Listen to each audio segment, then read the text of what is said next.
Hola, yo soy Juan y esto es Clases con Juan. Sean bienvenidos a un nuevo video. El día de hoy vamos a continuar resolviendo el ICFES sin un pre-ICFES y el turno de hoy es para Ciencias Naturales. Ya hemos resuelto las 5 primeras preguntas, que en la parte superior del video les va a aparecer una tarjeta donde pueden verlas. Pero el turno de hoy es para la pregunta de la 6 a la 10. Recuerden que esta plataforma siempre cambia el orden de las preguntas, así que acá abajo en la descripción van a encontrar un documento con el orden que estamos siguiendo. Así que nada, comencemos. Pregunta número 6. Un estudiante cree que cuanto mayor sea el volumen de ácido acético, mayor será su punto de ebullición. Para comprobarlo, el estudiante tomó 5 volúmenes diferentes de ácido acético, los calentó hasta que se comenzó a evaporar y midió la temperatura de ebullición. Los resultados obtenidos se muestran a continuación. Tenemos la gráfica que relaciona temperatura de ebullición y volumen. De acuerdo con los resultados del estudiante, se puede concluir que tenemos las opciones. Bueno, vamos con la pregunta número 6. El tema de esta pregunta es principios de investigación. Es una pregunta muy sencilla, tenemos que relacionar variables. Acá un estudiante tiene una hipótesis y debemos decir si esa hipótesis es verdadera o falsa de acuerdo con los resultados. Vamos a ver cuál es la hipótesis. Dice, un estudiante cree que, acá está la hipótesis, cuanto mayor sea el volumen de ácido acético, mayor será su punto de ebullición. ¿Qué quiere decir esto? Que el punto de ebullición va a depender del volumen que yo tenga de ácido acético. Entonces los graficamos. Temperatura de ebullición en el eje Y, que es la variable dependiente, y volumen en el eje X, que es pues la variable independiente. ¿Eso qué quiere decir? ¿Cómo varía la temperatura de ebullición al cambiar el volumen? Así lo podemos interpretar. Ahora, claramente esa hipótesis es falsa porque si nos damos cuenta, al aumentar el volumen, la temperatura de ebullición sigue siendo la misma. Entonces la temperatura de ebullición no va a depender del volumen de ácido acético. Entonces podemos tener la opción A o la opción D. Pero miremos qué dice la A. Su hipótesis es falsa porque la temperatura de ebullición del ácido acético es muy diferente de la del agua. Eso no me comprueba que la hipótesis sea falsa. Lo que me lo comprueba es lo que nos dice la opción D. Su hipótesis es falsa porque se demostró que la temperatura de ebullición no está cambiando al variar el volumen de ácido acético. Y ya, muy simple. Entonces, opción correcta, opción D. Listo, pasemos con la pregunta número 7. Pregunta número 7. Las plantas vasculares poseen un sistema de transporte de los productos fotosintéticos, azúcares, llamado floema. El floema transporta estos productos desde las hojas hasta los órganos subterráneos y de reserva, como las raíces, los tubérculos y los frutos. Con base en la información anterior, ¿por qué es importante que se lleve a cabo el transporte de azúcares a estos órganos de la planta? Tenemos las opciones. Bueno, vamos con la pregunta número 7. El tema de esta pregunta es fotosíntesis. Es muy importante que ustedes para la prueba entiendan muy bien cómo es este proceso. Entonces nos dicen que desde las hojas se transporta productos fotosintéticos, como son los azúcares, hacia las raíces, los tubérculos y los frutos. Nos preguntan por qué es importante que se lleve a cabo este transporte. Entonces recordemos que en las plantas tenemos dos procesos fundamentales. Entonces por acá tengo las reacciones que suceden en esos procesos. El primero es la fotosíntesis, donde a partir de CO2 y agua en compañía de la luz solar, pues se produce glucosa, que estamos hablando acá de azúcar, y se libera oxígeno. Y en la respiración, con esa glucosa más oxígeno, se produce CO2 y agua, y también la planta libera energía. ¿Listo? Esto es importante. Entonces, bueno, ya habiendo aclarado esas dos reacciones, podemos responder la pregunta. Dice la opción A. Es importante porque permite que las raíces, los tubérculos y los frutos conduzcan el azúcar hacia las hojas para que realicen la fotosíntesis. El proceso es al revés, va de las hojas hacia estos órganos no fotosintéticos, entonces descartado. B, porque aporta las sustancias necesarias para que las raíces, los tubérculos y los frutos realicen la fotosíntesis. Ojo, descartadísima porque el proceso de fotosíntesis ocurre en las hojas. Opción C, porque permite que los azúcares se movilicen a los órganos no fotosintéticos y les provea energía. Tal cual. Básicamente a partir de los azúcares o pues a partir de la glucosa es que yo obtengo energía en forma de ATP. ¿Listo? Entonces opción correcta, opción C. Pero miremos la opción D para descartarla. Dice, porque aporta azúcares a las raíces, eso es verdad, y expulsa dióxido de carbono por los frutos. Falso. Ese proceso de expulsión de dióxido de carbono, que ahí es que estamos hablando de respiración, ocurre también en las hojas. Entonces, ya sabemos que la opción correcta es la C. Podemos pasar a la pregunta número 8. Pregunta número 8. El amoníaco reacciona con oxígeno y produce monóxido de nitrógeno y agua. Las relaciones estequiométricas de la reacción y las masas moleculares para NH3 y H2O se muestran a continuación. Tenemos la reacción y una tabla con la masa molecular del amoníaco y el agua. Teniendo en cuenta la ley de conservación de la masa, ¿cuántos gramos de agua se producen a partir de 34 gramos de amoníaco y suficiente cantidad de oxígeno? Tenemos las opciones.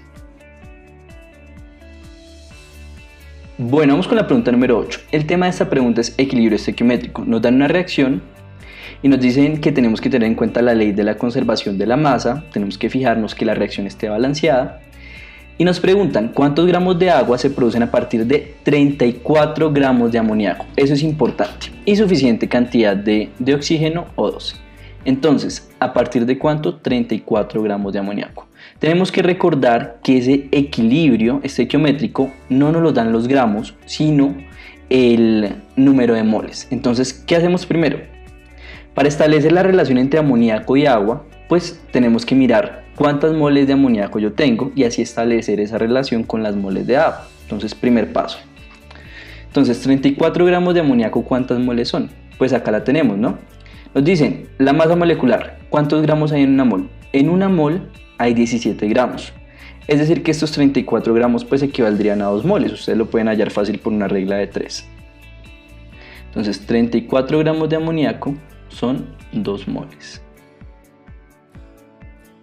de NH3. ¿Listo? Por acá nos dicen que una mol tiene 17 gramos, pues 34 gramos serán 2 moles. No hay mucho más que decir ahí. Ahora, ¿qué pasó? Yo tengo esta receta, pero ya no tengo 4 moles de NH3. ¿Con cuánto estoy trabajando? Con 2. Es decir, que esto se me hizo la mitad. Entonces uno dice, bueno, si el NH3 se me hizo la mitad de acuerdo con mi receta, pues el oxígeno que va a requerir va a ser también la mitad. El NO que va a producir también va a ser la mitad. Y el agua que se va a producir también va a ser la mitad. Es decir, todo se me hace la mitad. ¿Sí? Porque el NH3 se me convirtió a la mitad. Entonces, bueno. Ahora la reacción, ¿cómo nos quedaría? Pues estas 2 moles de NH3 pues son las que tengo. Entonces voy a colocar acá 2 de NH3. Listo. Ahora, el oxígeno no es necesario encontrarlo porque acá nos dicen que es suficiente cantidad, entonces no hay ningún problema. Pero pues para el ejercicio lo vamos a hacer. Entonces, lo que requieren estas 2 moles de NH3 ya no van a ser 5, sino no, la mitad. Y no hay problema que lo coloquemos así, 2,5 de O2. ¿Y esto qué me va a producir? Pues me va a producir la mitad de los productos. Es decir, ya no van a ser 4 de NO, sino 2 de NO más 3 de agua. Estas son moles. Entonces, listo, a partir de 2 moles de NH3 se me producen 3 moles de agua. ¿Qué es lo que tengo que ver ahora? ¿Esto cuántos gramos me representa? Y de nuevo, utilizo la masa molecular. Entonces yo digo, bueno, puedo aplicar así acá ahora sí mi regla de 3. Una mol, de acuerdo con mi tabla, tiene 18 gramos. Una mol de agua, ¿no? Entonces esas 3 moles que yo tengo acá, que es lo que se me produce a partir de los 34 gramos de amoníaco, ¿cuántos gramos me representan? Y pues entonces encuentro acá esto por medio de la regla de 3. X es igual a 3 moles por 18 gramos, todo eso dividido entre una mol. Entonces lo cancelo, la respuesta me da en gramos, súper sencillo. 3 por 18 es 54. Listo. Entonces, si se dan cuenta, acá súper sencillo, la opción correcta viene siendo la opción B.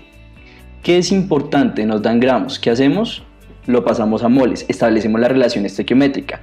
Y ahí sí, cuando tenemos las moles producidas de agua, ahí sí lo pasamos a gramos. Y ya, pasemos con la pregunta número 9. Pregunta número 9.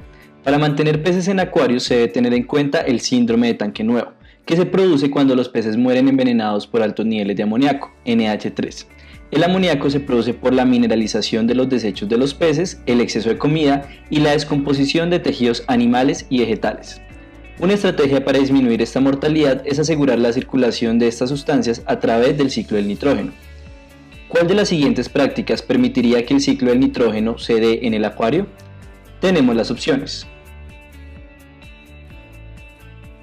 Bueno, vamos con la pregunta número 9. Entonces acá nos dicen que hay un problema con el síndrome del tanque nuevo, y es que hay peces que mueren envenenados por los altos niveles de amoníaco.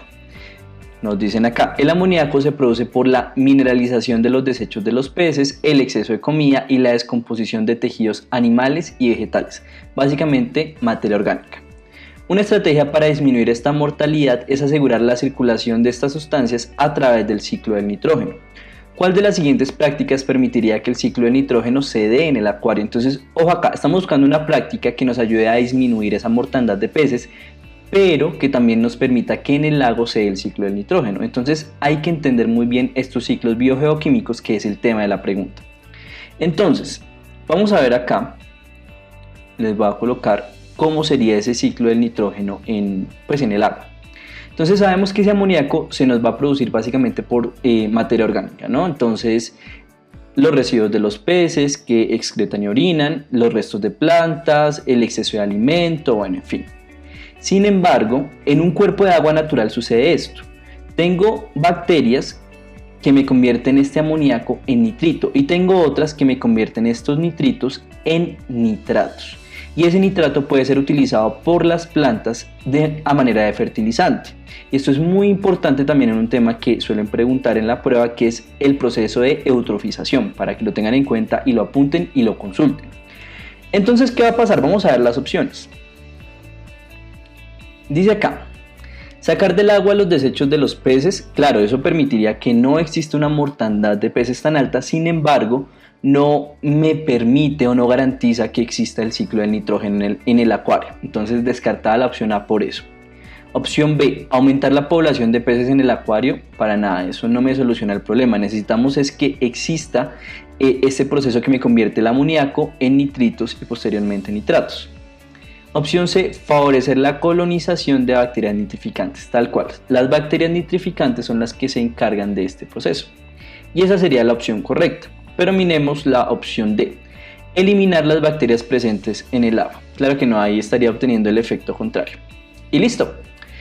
Es importante que estudien los ciclos biogeoquímicos, sobre todo el nitrógeno, el carbono, también de los contaminantes, como son esos ciclos del azufre, del nitrógeno en el aire, ¿sí?